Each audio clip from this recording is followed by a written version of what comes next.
Natalie. Well, you know, we had Riverfest this weekend. Farmers Market was closed on Saturday, Yes. but back up and running now, right? That's right. That's right. We are open. And a lot of those winter or spring greens come in. Kale, one of those. Diana Long from the River Market and the Little Rock Farmers Market here, talking about kale this morning. That's right. So kale, it's still cool enough and wet enough out. It's wet enough. That you can still get kale right now at the farmers market.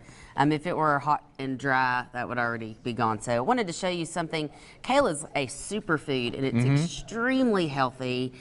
Honestly, I have to have kale in like little bitty portions. I don't like a big kale salad. You're not going to eat all kale salad. I'm not a huge kale fan, so I wanted to find a way to introduce kale to people who may not like kale like I don't like kale, or for something that would be great to introduce your kids and to have an healthy alternative. Baby steps into it. Right. Absolutely right. So we're making kale chips here. So kale chips. So the kale is at the farmer's market. You can get this wonderful garlic at the farmer's market. This lovely knife here also came from the farmer's market, as did our fabulous little Arkansas shape. Can you see that? Yeah, we got Our it. cutting You got it right board. there. Fantastic. Yeah. Okay, so all of this stuff comes from the farmer's market. So you want to clean your kale, dry it on the paper towel. Yes. Why do you need to de-stem it? Here's a stem on here. Right. You hold that up there. See that stem?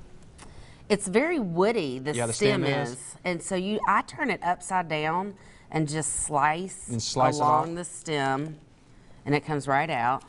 Okay. So the stem just goes right up and down the middle of it, so it's easy enough to do. So then you lay it out, and I brush on it doesn't take much. You don't want to soak it at all.